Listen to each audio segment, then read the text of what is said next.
Hello to all you out there in YouTube land, and welcome back into my office. This is a little series where we kind of take a look around the office and see all those oddities, those curiosities that most people don't even notice, don't even know are there. And if you do, maybe it's just as you're passing through. But pastors' offices tend to be mysterious and wonderful places that are full of stories, but most of us don't have the opportunity to ask, what is the story behind this object? Why is this thing in your office? We've been taking a look at various things in this office, and today I would like to show you this one. So this sits on a shelf in my office. The little velvet bag underneath it is the case that it came in. This is called a palm cross, and it is another instrument that can be used to help with personal prayer, maybe even silent prayer. So they call it a palm cross because it is designed with sort of the sloping edges and the very smooth wood. I believe this might even be olive wood, maybe even from the Holy Land. Don't quote me on that, but I often get things, when things are given to me as gifts that are made out of wood, as this was a gift given to me made out of wood, quite often it tends to be wood from the Holy Land. That's usually the kinds of gifts that people give to pastors. But this one is carved in such a way, and you can find these in all sorts of places, that it has kind of an odd shape. Obviously, there's a slope to the crossbar. It isn't straight across. It's wider at the bottom and narrower at the top. And the idea is that you should be able to comfortably fit your hand around that. And it has kind of a soothing, massaging sort of feel to it. So palm crosses can often be used for times when we don't have time to pray, or we're overwhelmed and we don't have words to pray.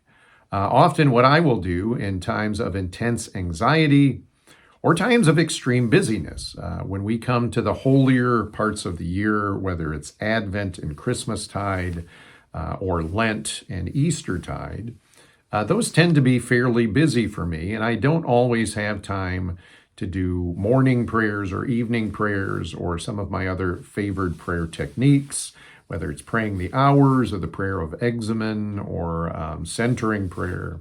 So sometimes in those busy seasons, I will pick up my palm cross and I will carry it around in my pocket.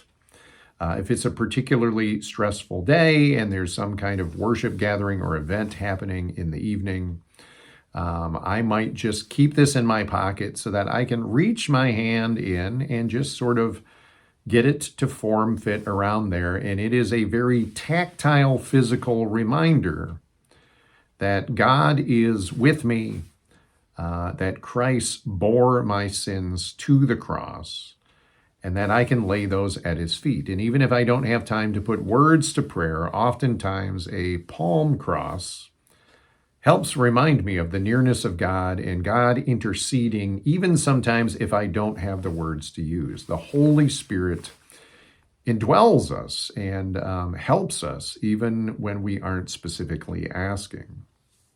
So I have loaned this prayer cross out to people before, when they are going through intense times of anxiety, or when they are awaiting a troubling result, whether they had a medical exam and there are some fears and concerns around what might be the problem, what the results might come back as. Sometimes I've loaned out the prayer cross just as an item to have with you, to keep praying and to keep reminding you of God's presence. And sometimes it has very much been a help and a comfort to me.